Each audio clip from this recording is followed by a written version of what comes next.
Hello, everybody. I hope you can all hear me. I just wanted to do a quick little check in, I guess, and talk about a couple of things that are happening around the world and where things stand with travel right now.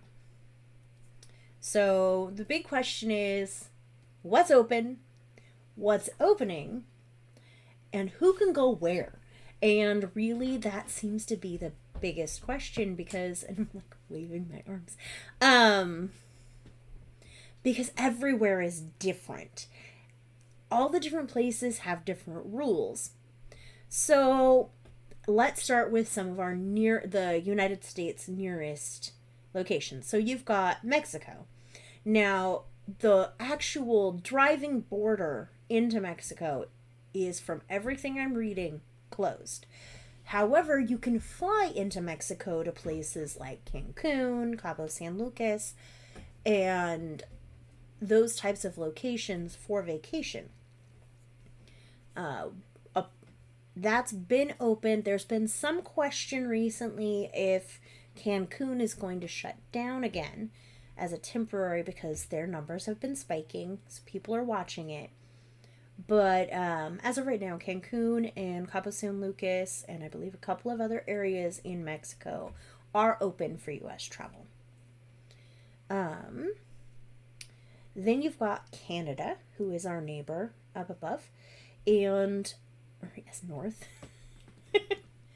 There is talks that they might start relaxing the border rules and opening the border for travel between Canada and the United States again. There is news in the European Union that they would like to relax the rules and open up borders within those areas to start allowing for travel again. That includes areas like France, who currently is not open for travel. They are currently still closed with their borders. However, there is talks of them. They would like to open in June, and that is very promising since Disneyland Paris is scheduled to reopen June 17th. So that kind of makes it sound like they're really pushing for an early June to mid June opening for France. Now, one of the other United States locations that has different rules is Hawaii. Now, Hawaii, being an island, an offset, they are able to say, hey, we're our own state and we have our rules. So they are requiring within 72 hours, you have to have a negative PCR COVID-19 test. And as of right now, they're not accepting the vaccine, full vaccination as a means of entry. It's still negative COVID-19 test for anyone.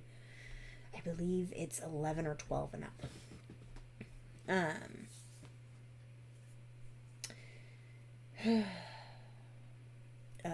Jamaica. Jamaica is one of the other locations that is requiring a negative test in order to enter. I believe it is actually 5 or 7 days beforehand. And you have to go through their entire process just like you would with Hawaii. And you have to actually go, and there is a fee in addition to that. So, with all of these locations, other than Hawaii, you also have to test and have a negative test in order to return home. So it's just a lot of COVID testing as of right now until those who are vaccinated are able to use it as a vaccine. So one of the things that goes along with that is the fact that cruise lines have been told by the CDC that they have to have vaccinations in place in order to cruise.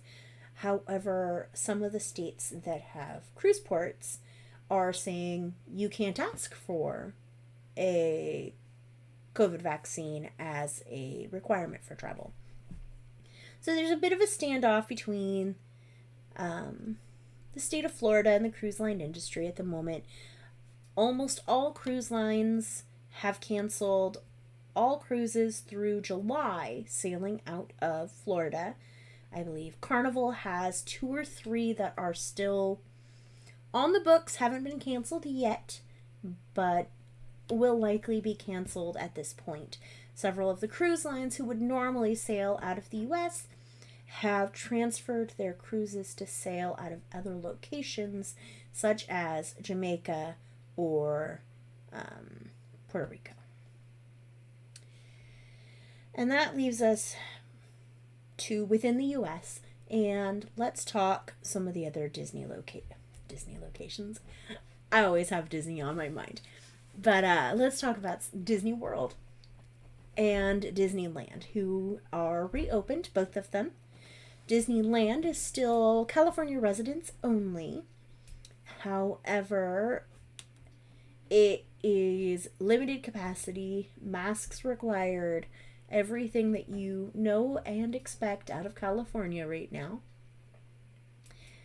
But with times changing and all of the rules coming out, we'll see what happens as far as that goes, since Disney World has recently increased capacity and they have allowed for masks to be removed in outside areas. So you can actually remove your mask if you're walking around outside. However, if you enter the queue for a ride, or if you are in a ride or in a restaurant, anytime you're inside, you have to wear your mask. Or if you are in like a more crowded location. So really, there's not much. There's a lot of news, but it's all so confusing, honestly. And even I'm confused by some of them. It's not straightforward.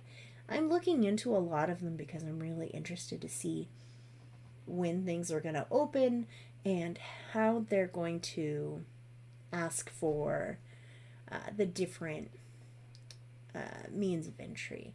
So I have been looking into where I can do my test for Hawaii, since I'm leaving in a couple weeks, and I will get to experience the process of doing my Hawaii test 72 hours in advance, submitting my paperwork through gohawaii.com, and getting that QR code to get actual permission, and hope that I get that green check mark so I can enter. It's been an interesting couple of weeks just seeing the news coming out, and so I'm interested to see how things continue changing as more and more of the world is vaccinated to the point that people are able to travel around. That's really all I have for today. I didn't have much, but I wanted to check in because I hadn't checked in a while. Things got a little crazy and I let things slip. That's on me. But I'm here. I'm excited about everything. And I just want to be able to share everything. So please reach out to me if you have questions. I am almost always available unless I'm sleeping. And let me help you get your answers about where you want to go. So, thank you, everyone. And if you have any questions about anything I've talked about, let me know. Let's get everyone safely traveling again. So, don't forget to subscribe and like my page and check things out, and let's get back. Thanks.